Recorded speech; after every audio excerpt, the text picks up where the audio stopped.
Welcome back. It hasn't escaped my notice that despite quite a lot of effort on my part, there happens to be an utterly unacceptable number of pirates running around these parts. I should probably do something about that, but first let's chase some squirrels. Through the power of actually spending money for once, I'm now the proud owner of a 4K monitor, which lets me reliably record and edit 4K footage for those of you who want the full cinematic Goose experience. This also messes with my user interface scaling a bit, which is why things look a little bit off compared to previous episodes. My home colony has run out of excess human bodies to process and is struggling to supply enough chem fuel to fully stock up for another daisy chain, which sort of delays my next away team mission a little bit. In the interim, and lacking anything else to do, I've decided to have the away team go clear out an ancient danger up north, which proves to be essentially pointless. Really, I'm not sure what I could have gotten out of this that would have helped, but random body parts and some glitter world medicine were not yet. Because Randy is being Randy, this delay results in a massive swarm of vaguely psychotic polar bears squatting outside my base, followed soon after by an equally murderous but marginally less psychotic swarm of death blenders. Rather than bother dealing with either of those problems, I instead instruct my away team to load up early and get out of dodge. I don't really care who wins the battle, because I'm not going to need this relay point after the Eastern Daisy Chain completes, and if I'm never coming back, I see no sense in defending it.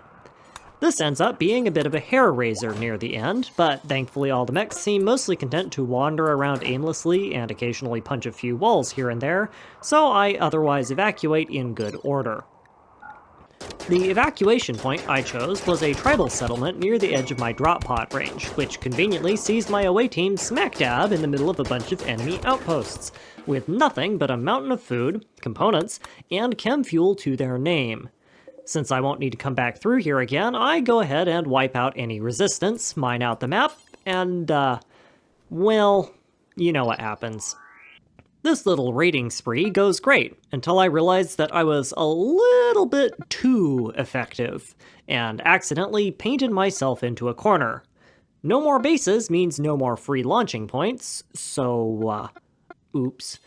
This isn't actually a problem at all in-game, since what you can do is just create a second colony, launch from there, and then immediately abandon it after launching. But the real issue is that the game will save the map data from the abandoned colonies unless you use dev mode to physically delete the map object, and that kind of blows up your save file and makes it take longer to load. More importantly, it also leaves an ugly little white blob on the map that you can't get rid of without cheating, and that annoys me, so I want to do that as little as possible. That annoying little accident out of the way, I get some pods built up, ship them to the last pirate colony in the area, and then ship my colonists back home. Almost. I ended up being one tile short here, so I have to abandon all my spare fuel and gear, but it was all expendable, so there's no harm done there. They say exercise is healthy, right? I end up spending about a week and a half back at home resupplying and letting my combatants rest. While the physical injuries they sustained were healed up within a couple of days, I also want to let their psychite tolerance go down before shipping them out to war again. When tolerance to any sort of pharmaceutical is built up, it becomes less effective when consumed, which, in the case of Yayo, means less sleep recovery and a shorter active period for the mood buff. During this recovery period, I also caught wind of another healer mech serum. The resulting smash and grab goes off without a hitch, and as a reward for my efforts, Saya's lingering brain scarring is healed like it never existed in the first place. With a bit of careful microing and a touch of luck, I don't even need to engage the mechanoids that were defending the mech serum, and was able to escape, leaving the rather less than effective guards none the wiser. Once they've recovered most of their natural psychite sensitivity, the next mission sees my pawns shipped out to the northwest of my colony. This new drop zone is close enough to two blobs of pirate encampments, a major infestation to the far north that's probably going to require multiple daisy chains to route entirely, and a smaller one to the far west that should be pretty easy to mop up without any problems. Unlike before, I don't bother making an established base in this colony tile. It holds a bunch of drop pods, and if I have to resupply, I'll just do it in flight as my pawns are returning to it. My last run-in with raiders was a little bit close for my liking, and I see no reason to have a repeat. And with all the logistics prep, if you can call it that, done, it's back to work squishing bugs. I've done this enough times that my team has become a well-oiled murder machine when it comes to setting up fortifications, and the strategy is refined enough that I can take out a pirate colony with basically no risk to myself. The only thing I need to remember now is to make sure to pick up enough components to keep the chain going, and to travel out as far as I can first, before making my way back. This lets me cart around less chem fuel in the long run, since if I do the long burns first, I don't need as many drop pods later, and that means I spend less time building things. With a few more world hops and mop-ups, the western colonies quickly become no more, and the pirate scourge is further beaten back. My raiders are returned safe to home, and everything is hunky-dory. The only complicated part of this was at one point needing to assault an outpost built on sea ice. Remember when I said nobody ever builds on sea ice? Yeah, it turns out that isn't true. All I did with that one, though, was just send a couple extra drop pods full of steel ahead of the raiding party, though, so it's pretty easy to get around. Recovery from this round of raiding doesn't take nearly as long as before, and my chem fuel reserves are already refilled. The only long-term damage sustained was a bit of damage to Katydid's liver. I have one now, but Rainy managed to botch the install for it through no fault of their own. There's just a minimum chance of failure for all surgeries in this game. So, sorry Katie, you will have to live with a mildly messed up liver for a little bit. Once Katydid is patched up, I send the away team out to resume cleaning up, and this time focus on all the settlements to the north. Conveniently, my team arrives just in time to thwart a little bit of vandalism. Draconic, be a dear and go talk to the Oh. I mean, I was just gonna have you talk to him, but I guess that works too. As with the others, this round of daisy chaining goes off without any real issues, other than at one point forgetting to defeat one of the pirate bases and having to come back to it later on. My team returns battered and victorious, once again leaving behind nothing but empty, abandoned buildings and desolated ruins in their wake. I'm now halfway done with my extermination project thereabouts, and have secured a solid 3/4 of the globe, leaving the most populated southern continents for the last. Well, I say there was no issues. There was one at the home base. Can you spot it? 'Cause I sure can. I forgot to put an upper limit on the number of meals that my cooks would make, so when they capped out all their other bills, yeah. The reactor will be happy, at least. I only spotted this, by the way, because I forgot to turn my differential heaters off when spring came around and all the meals started rotting in the kitchen. I bet that smelled real tasty. While my combatants are recovering from their psychite tolerances, colony work continues apace. In this particular instance, colony work refers to launching multiple drop pods full of plain leather into the wasteland, because it is the fastest way I have to get rid of the stuff. Once all the tolerances and mood debuffs from a bout of organ reacquisition wear off, I have my party get back to it. The third and final branch of forward bases extends directly south of my home colony and will project over all the remaining hostile colonies on the map. Since this is the last forward base I need, I decided to have fun and tried to gussy it up a bit and equipped it with things like actual defenses and beds and stuff. This ended up being wholly ineffective, since the act of installing defenses and building things just made the raids stronger, which meant any defenses that I built were quickly overwhelmed, but, you know, it's the principle of the thing. Really, it's kind of whatever. I am a single drop pod delivery away from my base, and everything here is replaceable, so who really cares? Daisy chaining, once again, continues. This particular outpost has more than enough reach to enable multiple chains, and with the first one, I eliminate what remains of the northwestern outposts in one fell swoop. The second chain is a much longer one, and it takes me all the way out west before following the coast south and wrapping back around inland to meet up with the operating base again. With that one completed, all the far western colonies are eliminated, leaving only the southwestern and southern parts of the continent still inhabited. As to be expected, my operating base is entirely trashed by the time I get back from this one, but weirdly not a whole lot of stuff was stolen, so I suspect maybe it was just mostly damaged by mechs before some raiders came in and chased the mechs off. I'm not really sure though, because I didn't bother paying attention.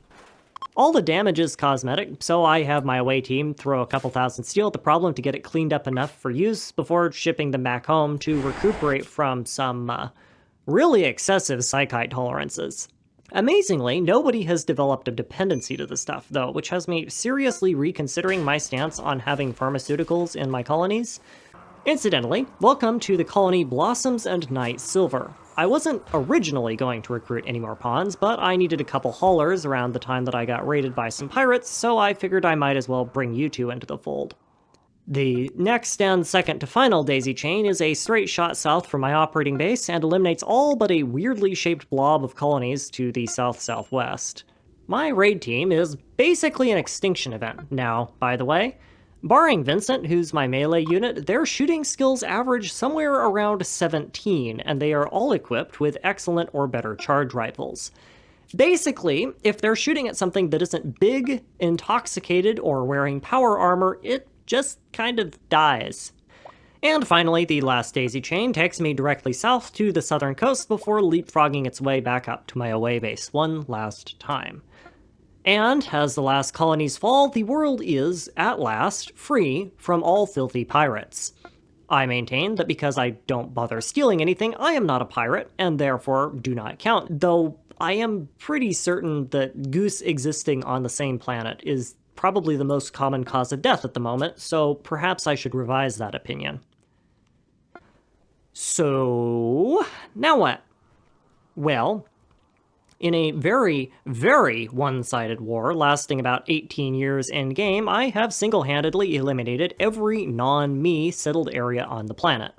I want to say that doing this used to permanently destroy the factions you eliminated, which prevented them from ever showing up in quests or raiding you again, but both of the factions still show up in my relations menu, and I can still call them, somehow, despite them presumably not having any bases. And quests where their antagonists are still around, so I'm thinking maybe that changed? If that isn't what happens, it's kind of a shame, honestly, because I think it would be a really cool endgame goal to be able to pacify a planet and prevent raids from spawning, but you might need to do something with the storytellers, because I'm pretty certain that they'd just throw more mechs at you. Though, now that I think about it, that might be a fun challenge run idea, so maybe I should try doing that. Anyway, wool gathering aside, we aren't done quite yet. When I say I want a clean planet, I mean I want a clean planet. The abandoned colonies don't count because you need dev mode to delete them, but I still see two big fat blobs of stuff to deal with up here. The first is my home colony, which is real easy to get rid of. The second is an illegally parked starship owned by some turd burglar named Charles Whitestone. The way Goose's life is going on this run, it's probably another one of their exes, but who really cares? The point is, Chuckles here parked on the wrong planet, and since the response time for parking officers on the rim is measured in millennia, I'm gonna have to go impound them myself. Since said vehicle happens to be a starship, this is going to be a bit of an involved process, because the instant I turn the thing on to move it, everyone is gonna try and kill me. This brings up a whole nother separate issue, which is how exactly am I going to get Goose and 34 of their new friends across the entire world to deal with Carrie Witherspoon's little problem? I did some eyeballing, and ignoring drop pod material costs, a straight shot from my base to the parked ship is going to cost somewhere in the ballpark of 600 chem fuel. If you add in direct material costs, this number goes up to around 800, though that can be mitigated a fair bit by packing the pods with giant mousetraps instead of raw materials, or just mining in the interim. That means, at an absolute minimum, I'm going to be burning 10,800 chem fuel to ship all my colonists with nothing more than what they can fit in their pockets. But it gets worse.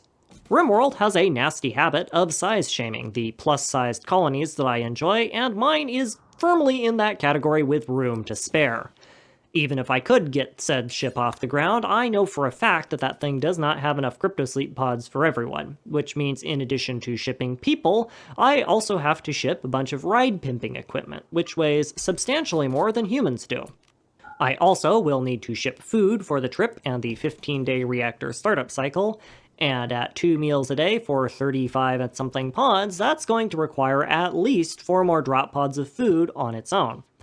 Shipping all of this junk means that I'm going to be maxed out on colony wealth from the get-go, so I somehow also need to ship the amenities I need to keep my pawns from going spare, and also ship the fortification materials to keep them from going to sleep when the inevitable hordes of thirsty blenders start trying to turn them into minced monkey meat, which means even more drop pod spam.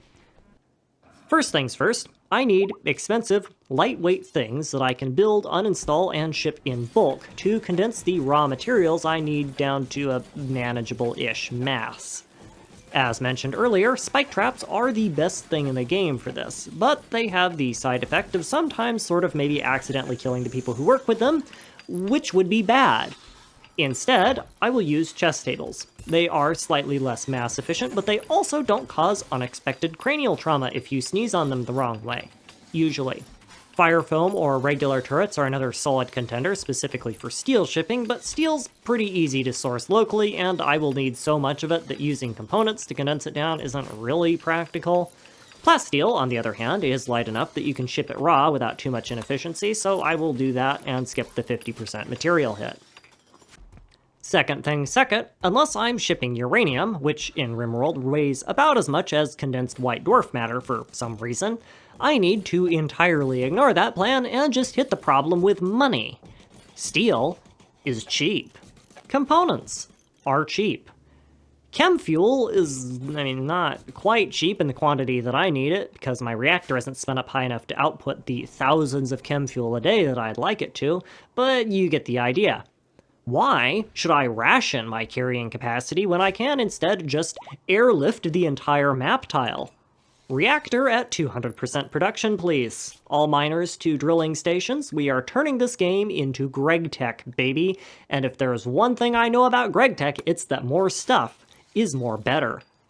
It very quickly becomes apparent that the real limiting factor here is not more stuff so much as it is more stuff to make stuff out of. The reactor, despite being an infinite source of meat, is subject to the life cycle of Yaks in order to function, which means that if I want to double its output, I need to breed and grow twice as many Yaks, which takes more time than I'd like. Instead, I opt to throw infinite steel at the problem and end up adding an entire new bay to my hydroponics farm specifically for chem fuel refinement. Poor Orlean and Acrobaticat are already overworked as it is, but now that most of the things I need to ship are packed, I can afford to spare some extra pawns. Electrical power is, of course, supplied by solar panel spam, because who cares if sappers take out a few, they're cheap. The added risk of bugs is honestly a positive at this point, because bugs can be turned into chem fuel.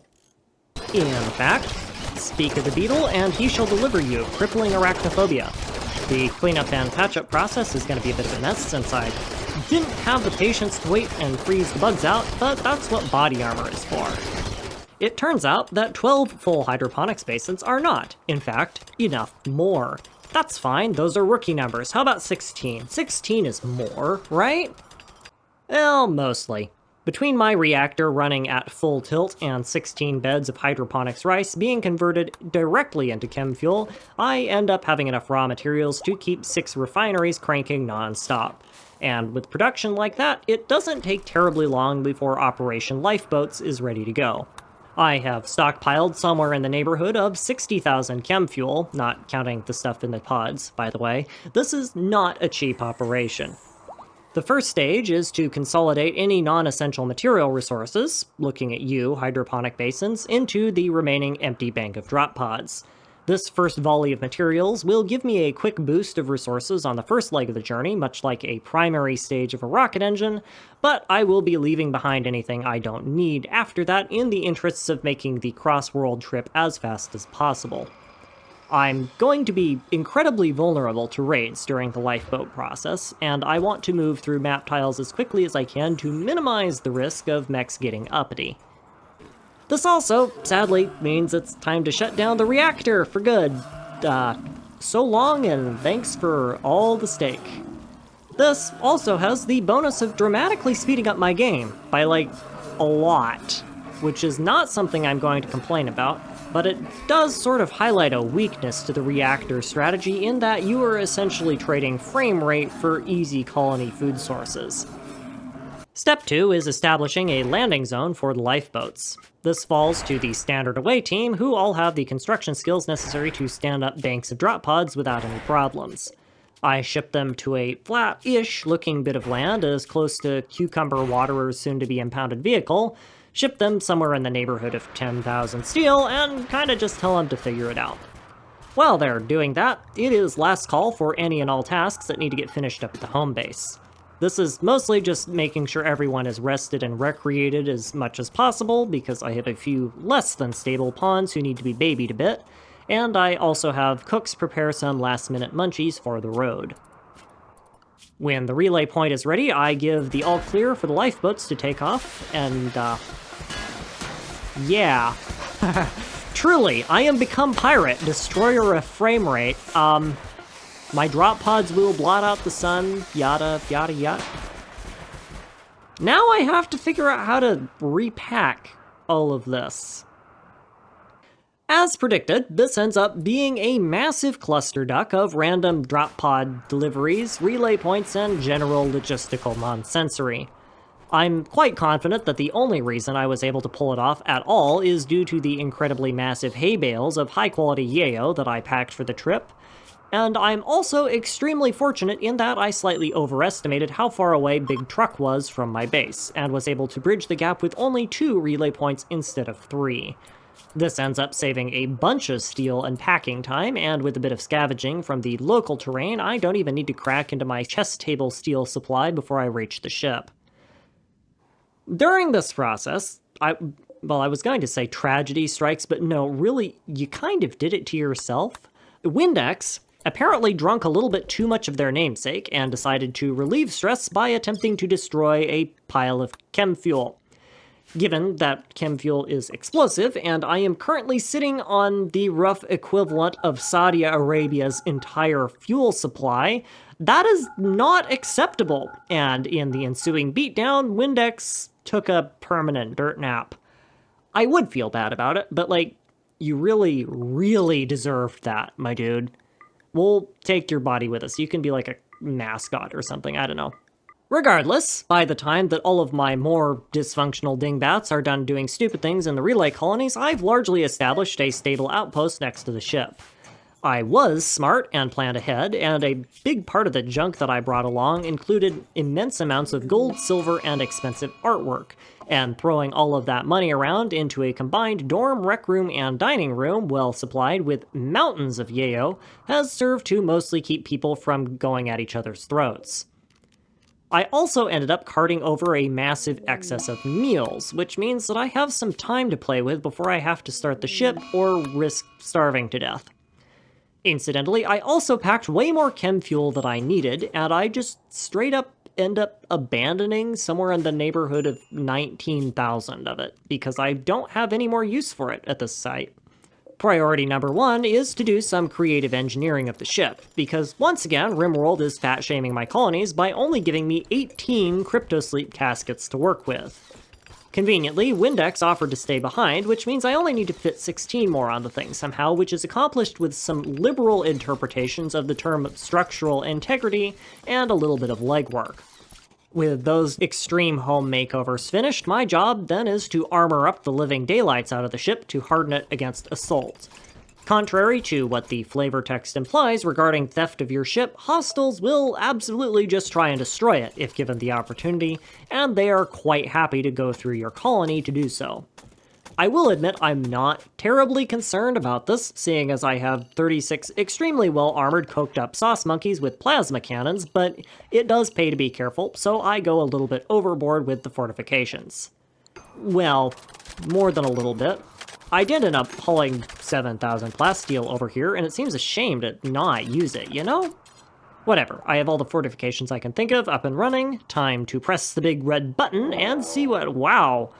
Okay, that was fast. Yeah, so... Joke's on you, sappers. I put my turrets inside my walls where they can't shoot anything, because that is indeed one of the strategies of all time, and it also somehow works. You are incapable of comprehending the depths of my strategic and you're just going straight through the walls anyway, aren't you? Why do I even bother? Ooh, 2 at once. I wonder how that's gonna work. Yeah, no, not making a difference at all. 5 days in, and I've been raided no less than 7 times, each time by a group of mechs attempting to do the exact same thing that killed their previous raid in 30 seconds of fighting. If nothing else, this whole scenario has been an excellent reminder in the definition of insanity and has taught me a bunch of interesting things about the game. First off, using proper medicine makes a massive difference in wound recovery times. Normally, I just subscribe to the kiss it and make it better approach to treating non-threatening injuries, and I prefer to save medicine for surgeries and infections, if I have them, and then I just kind of let the hospital beds do all the work. But with good doctors, this still results in somewhere around a 40 to 60% 10 quality on average, since I also don't wait until the pawns are in bed to patch up their wounds. This is great for saving medicine and not leaking blood everywhere, but is somewhat less great for healing speed. By using industrial tech medicine and tending in an actual bed, I'm almost guaranteed 100% treatment quality, which increases a treated pawn's healing speed by like 50% or more. Like, I knew high quality tending helped, but I had no idea that it was this strong. Second, the centipede's effective HP really could use some nerfing. I'm fielding an endgame colony capable of dishing out several thousand damage per round of fire, and the centipedes are more often than not still able to tank that. Admittedly, they usually only take 1 volley, but still, the end result is that the mere existence of centipedes in the early to mid-game kind of forces you to use cheese tactics if you want to play on any difficulty harder than difficult. I have a conspiracy theory that centipedes were buffed to limit how much royalty DLC content would allow you to stomp over mech clusters, but in the base game, my experience is that there really aren't any safe strategies for dealing with them.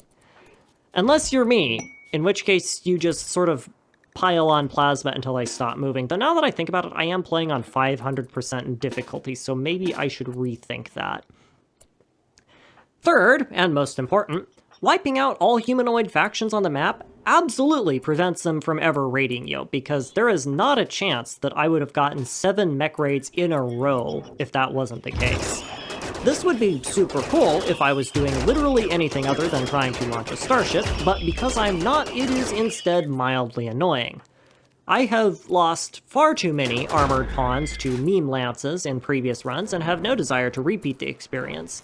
And all the fancy rocket launchers that I brought and wanted to show off are not going to be terribly useful against mechs.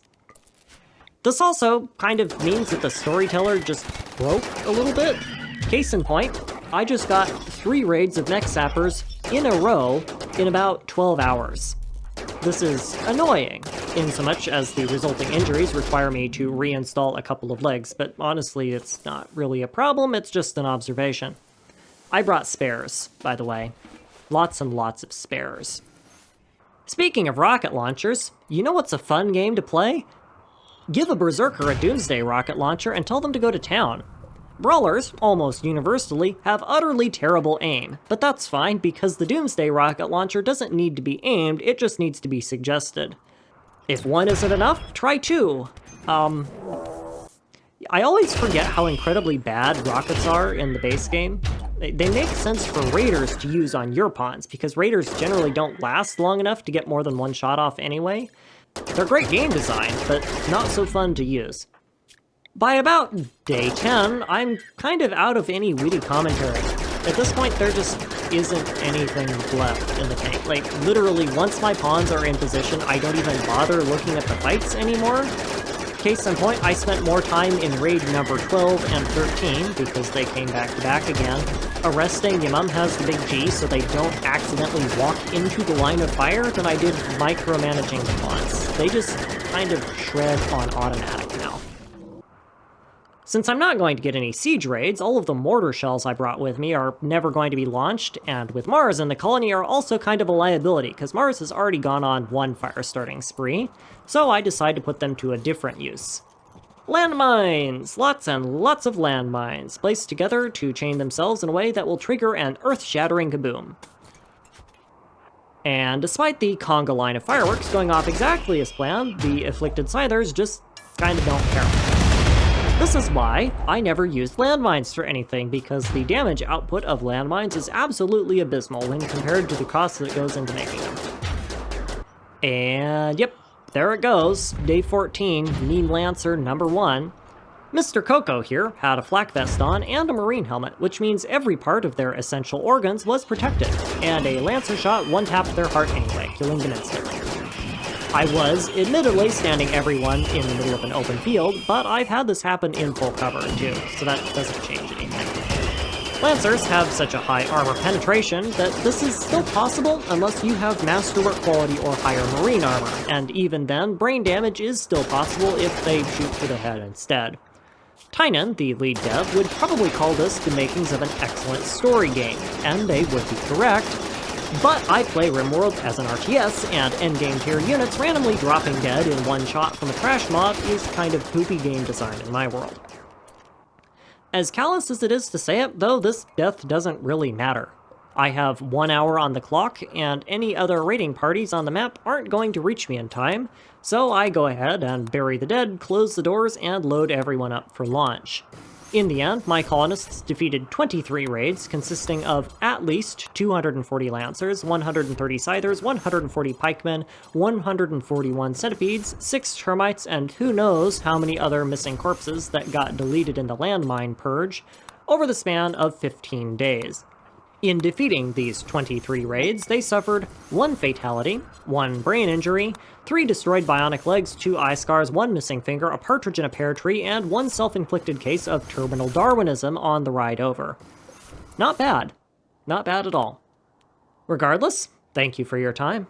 Rimworld has been fun, and I do hope to do some more of it in the future, but I think it's time for my Minecraft vacation to be over. The Nothing series was kind of put on the back burner so I could do the 500 member special, and I kind of want to pick that back up again. Ducky has also been pestering me to play terrible Flash games from her childhood, and I suspect that if I don't cave soon to that particular demand, I will end up sleeping on the currently non-existent dughouse.